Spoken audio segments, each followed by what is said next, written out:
Don't miss any content. Don't forget to subscribe and click the notification bell.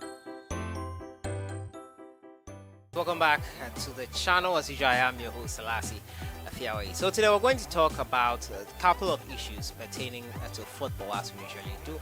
And it's about Ibrahim Tanko and his time with the Ghana Black Stars. Now, there were rumors around the time KWESI Appiah was the head coach that Ibrahim Tanko was gunning for his job. And there was a rift between the two of them. He has cleared the air in an interview he had with Nabila. We'll be looking at that today. We'll also be looking at the South African Football Association. They sacked their coach for failing to qualify them to the AFCON 2022 next year in January in Cameroon. And now they were looking to get a new coach. On Saturday, they have said that the new coach will be declared after getting over 200 applicants. We look at their top 3 applicants, the remaining 3 applicants, and who is more likely to get the job for the South African head coach. As usual, subscribe if you have not. Click on the notification bell to get more updates. So during the time of Ibrahim Tanko and KWESI Appiah, there were rumors that he and KWESI Appiah were not in the best of terms, and there were rumors that they had an altercation, and that KWESI Appiah did not really like the way he was behaving towards him, and the reason for him doing that was because he was gunning for his job. Well, Ibrahim Tanko in this interview with Nabila has revealed that all those things were not true and they were perpetuated lies by the media. Now, the former Black Stars assistant coach Ibrahim Tanko has lifted the lid that led to his departure from the national team.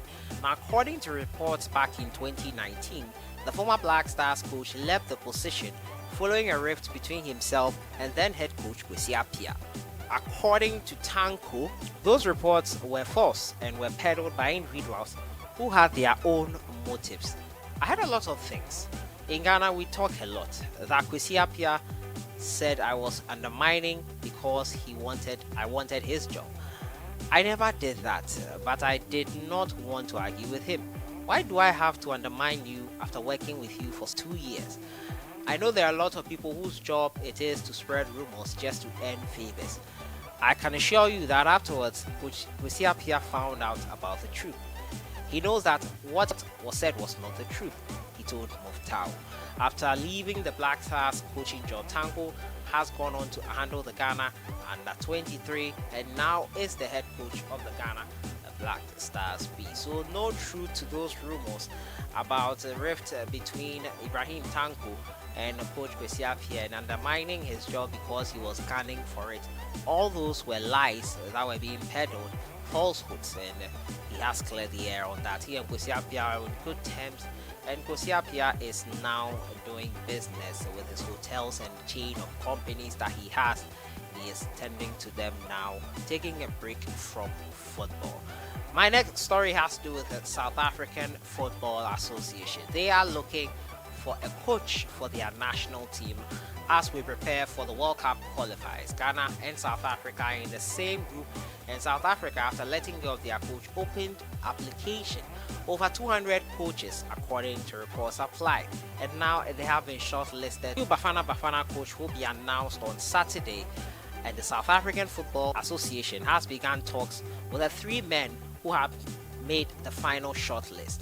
Now, the SAFA have received more than 200 applications since ex-Bafana coach Molefi Inteki was sacked last month. And as things are at the moment, Mozambique-born Portuguese coach, national coach Carlos Queiroz, well-traveled Frenchman Hervé Renard, and Belgian Hugo Bruce are the last men standing.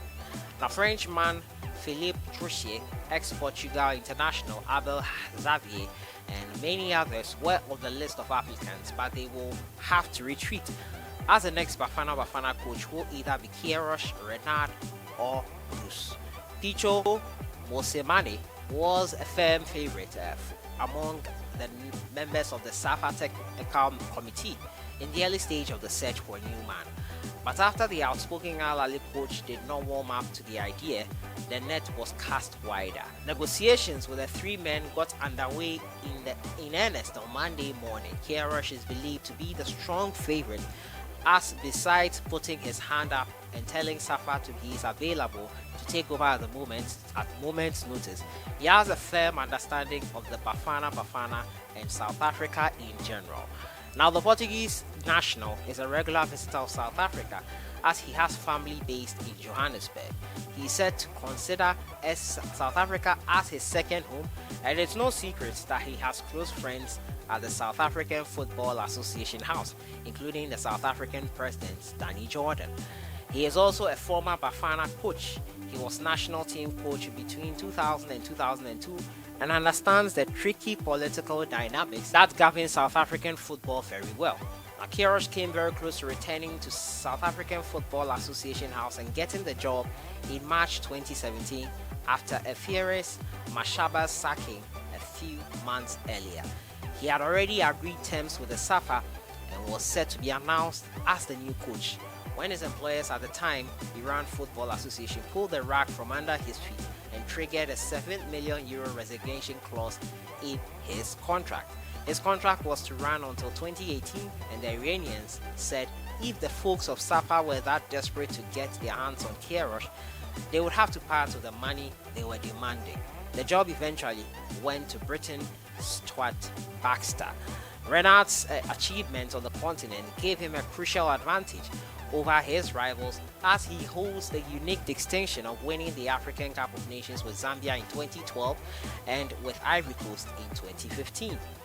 He is also a regular visitor of South Africa and has never hidden his desire to work in this part of the world at some stage in his career. The Frenchman was a favorite among the media in March 2017, and Jordan even met him in Zambia at the time. It seemed the deal was mere formality until he produced a list of demands that puts the South African Football Association off.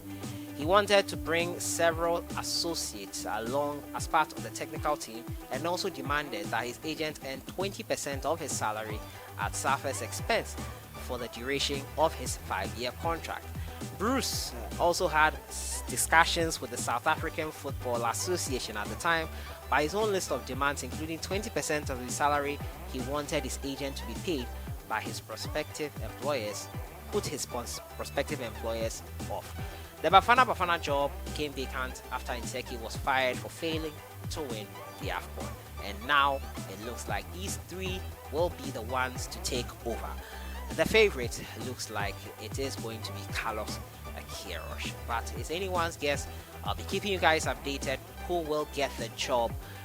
It'll be interesting to see who leads South Africa into the World Cup qualifiers as they prepare to face Ghana and Ethiopia, as well as Zimbabwe in May next month. So that has been it for today, looking at the story of a rift between KWESI Appiah and Ibrahim Tanko, and Ibrahim Tanko gunning for KWESI Appiah's job. They have settled matters. It was false rumors and no truth in that. And the three nominees for the South African Football Association job: Bafana head coach job, which has been vacant since their coach was sacked for not being able to qualify them to the AFCON. I'll see you guys in the next one. Have a great day.